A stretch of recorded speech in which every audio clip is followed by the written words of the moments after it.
Hey everyone! Today, we're diving deep into some powerful developments coming straight out of China, updates that could seriously change the game for NIO and its investors. We're talking about real, on-the-ground profitability moves, strategic cost adjustments, and the much-anticipated ONVO L80, a model that many believe could become one of the biggest catalysts for NIO's stock going forward. Now, as we move through the fourth quarter, there's a lot to unpack. NIO has started taking some very firm steps toward achieving consistent profitability, while also setting itself up for explosive growth in deliveries and brand momentum. And trust me, the latest data shows things are looking far more exciting than what the broader market seems to realize right now. So, let's break everything down, from the shifts in NIO's cost management strategy to updates on delivery expectations, and of course, the inside story on the ONVO L80's launch timeline. This is not financial advice. Please do your own research. Let's start with where we are right now in Q4. We're roughly 1/3 of the way through the quarter, with October nearly done, and the big question is, how close is NIO to reaching profitability? The short answer: they're getting there fast, and the company is clearly tightening the screws on all unnecessary spending. One of the most visible changes is that NIO has significantly scaled back many of the so-called freebies that used to come with their vehicles. These included things like free maintenance perks and complimentary services, which were great for early brand building, but not sustainable in a profitability-driven environment. Those days are fading out, and the company's focus has shifted towards sustainable revenue from service, maintenance, and support operations. For example, NIO's CEO recently confirmed that the service division, meaning repairs, tire replacements, and overall maintenance, is now profitable on its own. This is a crucial step because, for years, service operations were a cost burden for automakers. Seeing NIO flip that segment into a profit center speaks volumes about how efficiently they're now managing resources. And here's another key detail that really highlights how much they've streamlined operations. When you contact NIO's customer service, you're not always talking to a human anymore. Many interactions are now handled by an AI-based chatbot. This system can answer common questions about insurance coverage, vehicle maintenance, and after-sales support. The AI is surprisingly effective, fast, consistent, and, most importantly, cost-efficient. By automating large parts of customer service, NIO has reduced its workforce in that department, which directly translates to lower operating expenses. It's a small change that adds up across thousands of interactions each day. But the efficiency push doesn't stop there. Internally, NIO has reorganized its structure into what it calls CBUS, centralized business units. Each business unit now operates with full accountability for its own costs and returns. That means every department, whether it's R&D, sales, or service, must justify its spending and show measurable performance. No more unchecked budgets or cross-subsidized losses. Each CBU is now run almost like a mini-company, pushing for leaner operations and independent profitability. And from what's happening in China right now, it's clear that NIO's management is working aggressively to make these profitability goals a reality. They've been closing down stores that don't make financial sense. Only the most strategic and profitable showrooms remain open, typically in high-traffic or high-demand regions. It's a textbook move for a company transitioning from a growth-at-all-costs strategy to a performance-driven model. Now, despite all this cost discipline, it's important to note that deliveries are not suffering. In fact, the opposite is true.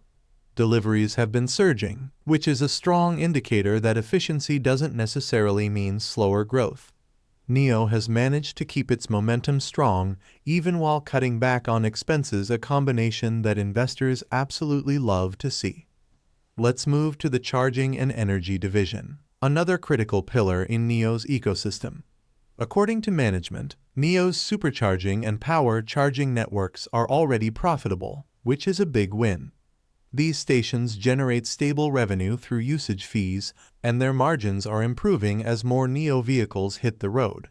However, battery swapping is still in the investment-heavy stage. Many customers continue to benefit from older unlimited swap plans or promotional swap vouchers, which temporarily cap the income from that side of the business. Still, investors shouldn't worry because battery swapping isn't just about direct profit. It's a long-term strategic moat. Think of it this way: NIO's swap network is a powerful customer retention tool. It locks users into the ecosystem and makes the NIO experience unique. Even if it doesn't directly print cash right now, it strengthens the brand and increases customer loyalty, something very few automakers can replicate at this scale. Now, let's talk about deliveries and sales momentum, which have been absolutely phenomenal. Based on the latest data, NIO is on track to deliver over 40,000 vehicles in October alone. That's a substantial leap compared to earlier quarters, and this number could rise even higher in November and December. The reason? The ONVO L90 has reached full production capacity. This means November will likely reflect the first complete month of maximum output for this model, pushing deliveries beyond October's figures. By December, we could see another surge, especially since the ES8 model is also ramping up to full production. If current trends continue, 50,000 deliveries in November looks very achievable, and 60,000 or more in December isn't out of the question. Combine those months together, and NIO could easily reach around 150,000 vehicles for Q4, which aligns with their official quarterly target. That's an impressive milestone that will not only improve top-line revenue, but also push NIO closer to the long-awaited break-even point. An interesting note from management: for every ES8 sold in Q4 instead of Q1, the company saves about 15,000 RMB or roughly $2,300 per vehicle. So, it's no surprise that NIO is doing everything possible to sell as many units as they can before the year ends. This cost optimization per car makes a huge difference at scale. Now, let's address the ONVO L80, the model that's been generating massive buzz among investors and customers alike. Originally, the L80 was slated for release this year, but that timeline has been pushed to early next year. Why? Simply because the ONVO L90 has been such a runaway success that NIO doesn't want to disrupt its production lines.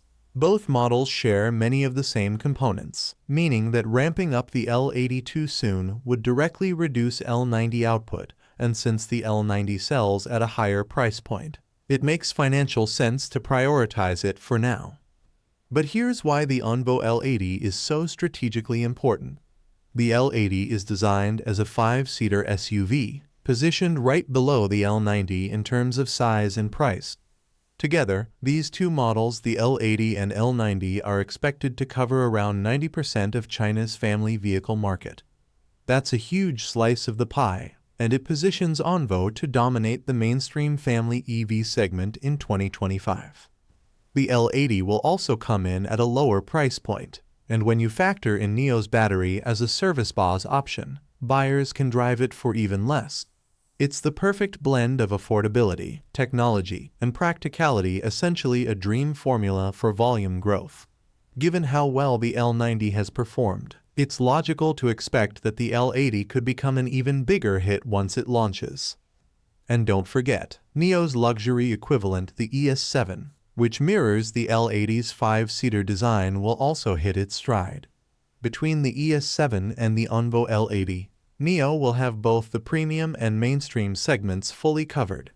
These vehicles are equipped with advanced 900 volts architecture, immersive entertainment systems, luxurious interiors, and cutting-edge tech features. Essentially, everything a modern family could want in an EV.